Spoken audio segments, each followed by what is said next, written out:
Saya itu dengar Kiai Bisri, cerita Kiai Bisri itu tidak ada yang serius. Dulu ketika ada polemik Haji yang Mu'alim, itu orang kumpul semua di sini. Kata Kiai Bisri, sudah nunggu Mbah Fadl. Mbah Fadl sudah di rumah. Ngiranya orang itu ya Mbah Fadl rawuh dileteh. Setelah lama Mbah Fadl tidak datang. Loh Kiai Bisri, Mbah Fadl tidak datang. Lah ya di rumah. Lah mana kok tidak ada? Ya di rumahnya sendiri. Karena beliau nggak pernah bilang di rumahnya. Orang saja yang kepikiran kalau itu rumah leteh. Itu mirip seperti guyonannya Rasulullah SAW.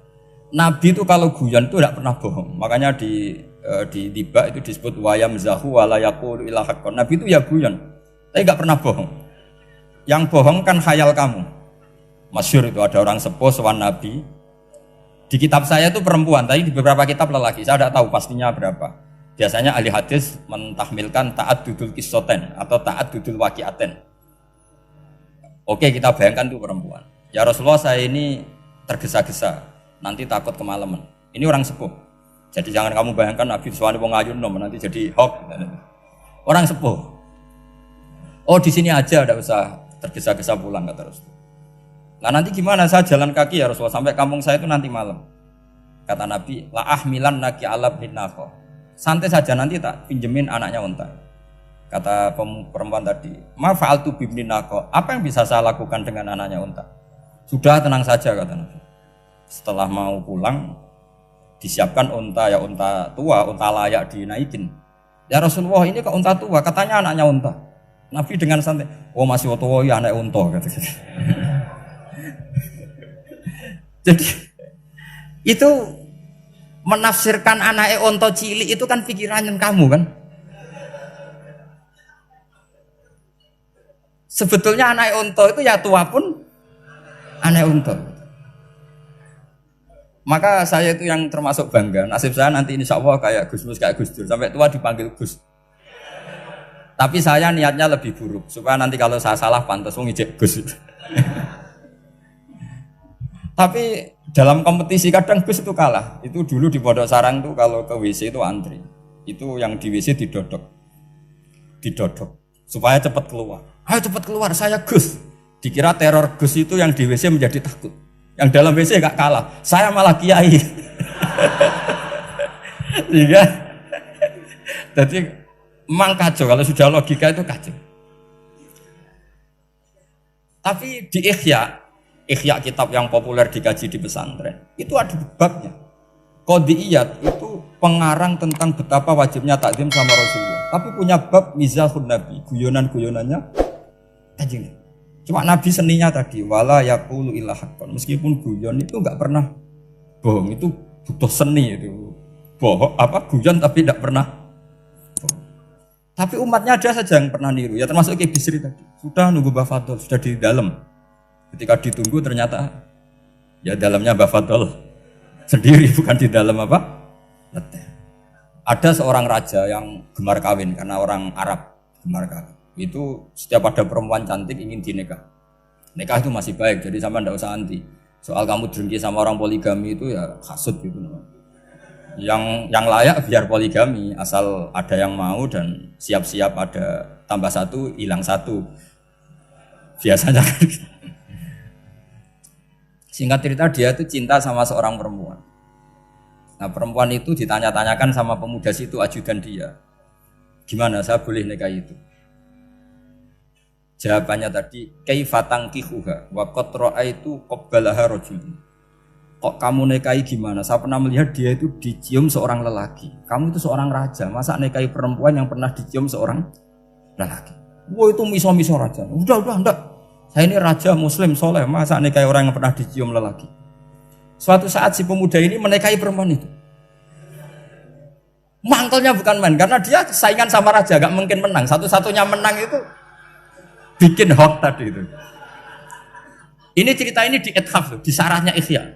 Kamu kira di ini di cerita Alfu Yaumin wa Lailatin Abu Nawas, enggak, ini cerita di ithaf. Kitab yang sangat sakral karena sarahnya apa? Ihya.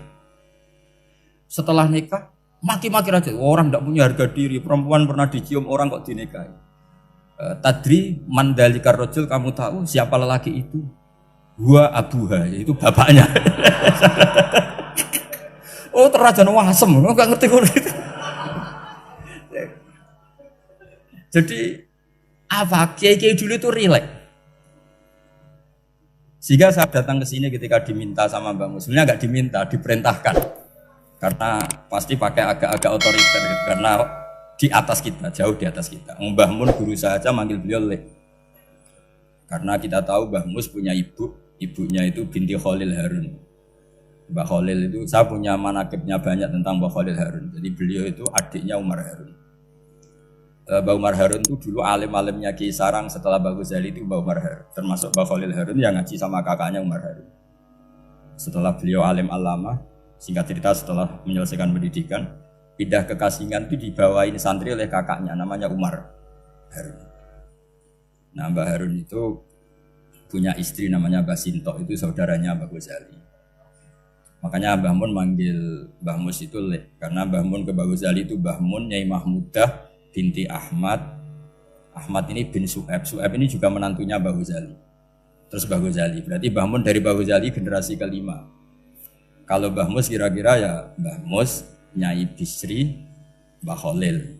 Nah Nyai Sinto ini sudah saudaranya apa? Mbah Ghazali. Berarti Mbah Mun dengan Gus Mus itu kalah satu tokoh di urutan nasab. Makanya manggil apa? Le. Tapi Mbah Mus orang baik, tidak pernah manfaatkan itu. Yang sering manfaatkan Mbah Nawawi itu.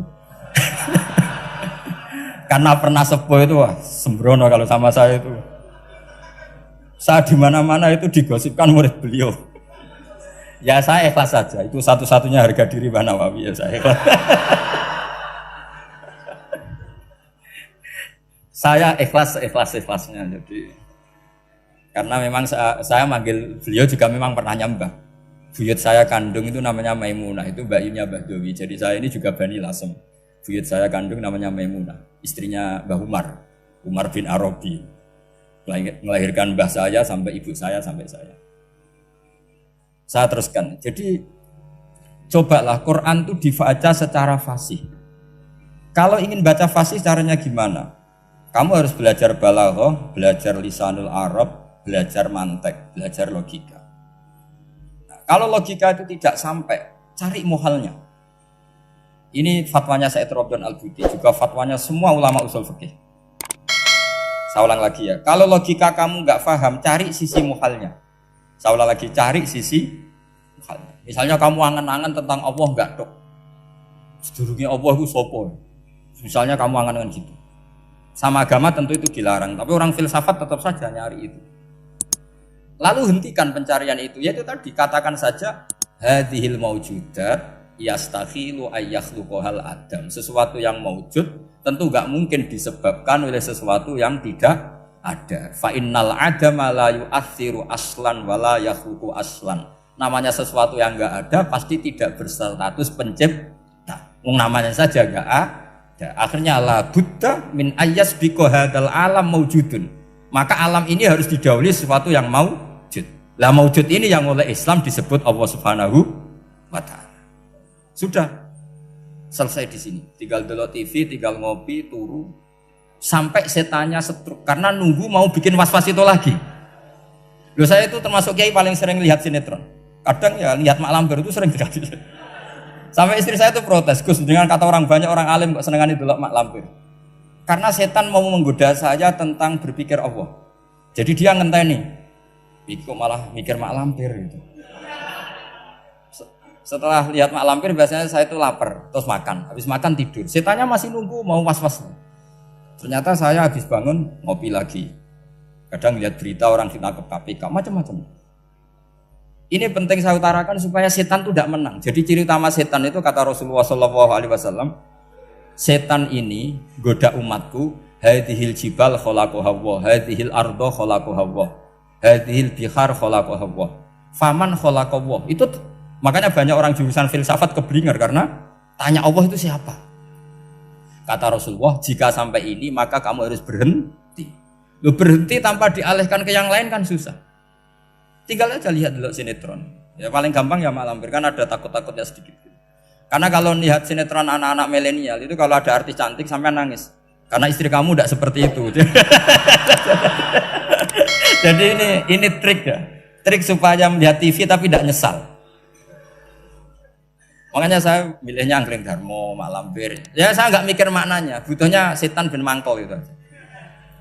Karena ngenteni saya mikir itu, ternyata tidak mikir itu lagi. Jadi makom saya itu beda, sama-sama lihat sinetron. Mungkin saya jadi wali karena lihat sinetron. Mungkin ya. Subhanallahi wa bihamdihi adada khalqihi wa ridha nafsihi wa zinata arsyihi wa kalimatih. Subhanallahi wa bihamdihi adada khalqihi wa ridha nafsihi wa zinata arsyihi wa kalimatih. Subhanallahi wa bihamdihi adada khalqihi wa ridha nafsihi wa zinata arsyihi wa kalimatih. Subhanallahi wa bihamdihi adada khalqihi wa ridha nafsihi wa zinata arsyihi wa kalimatih. Subhanallahi wa bihamdihi adada khalqihi wa ridha nafsihi wa zinata arsyihi wa kalimatih. Subhanallahi wa bihamdihi adada khalqihi wa ridha nafsihi wa zinata arsyihi wa kalimatih. Subhanallahi wa bihamdihi adada khalqihi wa ridha nafsihi wa zinata arsyihi wa kalimatih.